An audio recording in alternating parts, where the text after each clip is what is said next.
Il peut lever les bras, Lars Boom s'impose au sprint à Draguignan, terme de la deuxième étape du Tour du Haut-Var, devant un certain Arthur Vichot en maillot vert.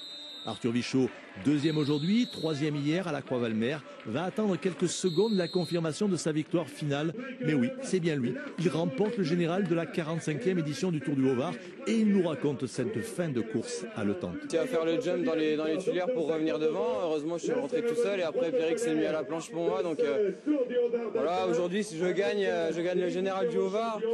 Mais c'est toute l'équipe FDJ qui a super bien travaillé sur ces 2 jours, ils m'ont fait confiance. Cette deuxième étape a été longtemps indécise et animée. Dès le col de Tourtour, ils sont 28 devant, avec notamment Vauclair, Moinard, Voigt, Fedrigo. Mais jamais le peloton ne leur donne plus de 2 minutes. 50 km plus loin, ils ne sont plus que 13, avec encore Fedrigo, Moinard, Pichot et Larsbaum. Ils ouvrent la voie avec plus de 4 minutes d'avance sur le peloton emmené par les Saxo Bank de Nicolas Roche qui ont tenté de contrôler tout au long de la journée la course sans succès. Donc on a essayé de contrôler pour pas laisser trop de temps en espérant qu'on vienne nous filer un coup de main. Ça a été fait mais un petit peu tard. Bon après c'est le scénario qui a été comme ça. Ça a été une belle course bien animée. Et il y a un petit peu de déception parce que jusque dans le sprint où il y en a un qui s'est accroché dans le derrière là, dans la chute, donc j'ai même pas pu faire le sprint pour défendre une petite placette.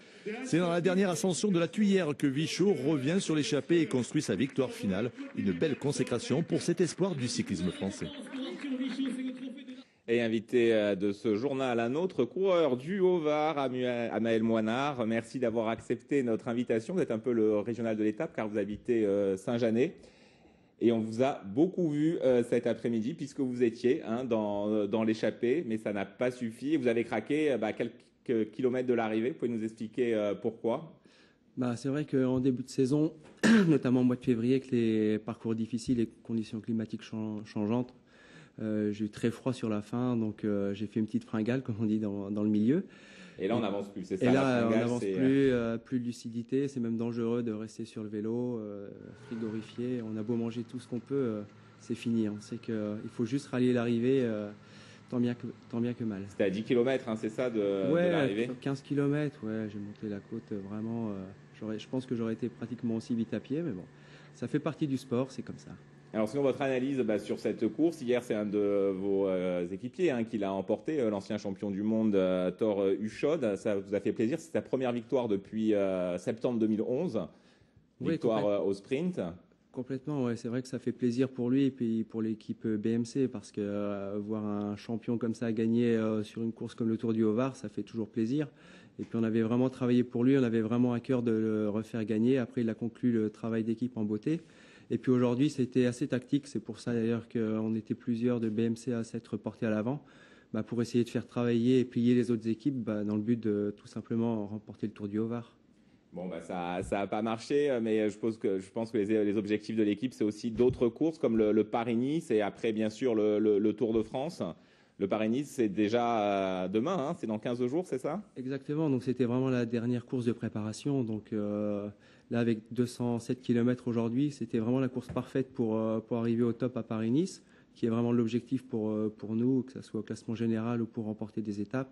Parce qu'on aura TJ Van Garderen, un jeune Américain qui sera là pour essayer de remporter Paris-Nice, et puis Philippe Gilbert, le champion du monde, pour gagner des étapes. Donc et puis vous avez remporté une étape du Paris-Nice. J'aurai toujours en arrivant dans le sud. Il y a 2 ans. Oui, en 2010. Ouais, c'est ça. Donc j'aurai vraiment l'ambition aussi de bien faire en arrivant sur mes terres. Donc c'était vraiment la course parfaite ce week-end pour arriver au top dans 15 jours.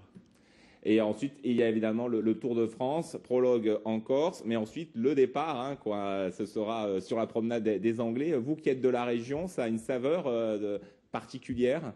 Oui, complètement, surtout que ça va être la 100e édition, on passe ici dans la région. Bon, je suis normand d'origine, on passe aussi au Mont-Saint-Michel, donc c'est vrai que c'est une édition qui pourrait me tenir à cœur. Et puis vraiment, après la petite déception de l'année passée, après la victoire en 2011, on va vraiment revenir le couteau entre les dents pour essayer de remporter à nouveau ce Tour de France avec Cadel Evans. 2011, victoire évidemment de Cadel Evans, de votre équipe au Tour de France. Vous qui êtes, vous êtes Saint-Janet, c'est vraiment un terrain d'entraînement idéal, la Côte d'Azur, avec toutes ces montagnes et aussi ce plat sur le littoral. Vous entraînez beaucoup ici? Ah oui, c'est d'ailleurs pour ça que j'ai choisi de m'installer ici, pour les conditions climatiques, la montagne à proximité, un aéroport international qui me permet d'aller un peu partout dans le monde directement. Donc pour un cycliste professionnel, c'est vraiment parfait. Voilà. Puis je prends du plaisir tous les jours dans les routes de l'arrière-pays. Donc voilà, je me dis que c'est le principal aussi parce que mentalement, c'est un sport très difficile. Rapidement, c'est quoi votre col préféré ici? Le col de Vence qui est à un quart d'heure de chez moi. Donc c'est vraiment celui que je fais le plus souvent dans l'année. Vous mettez combien de temps pour le gravir? Ça dépend. Allez, en gros, 25 minutes. Merci d'être passé par ici ce soir.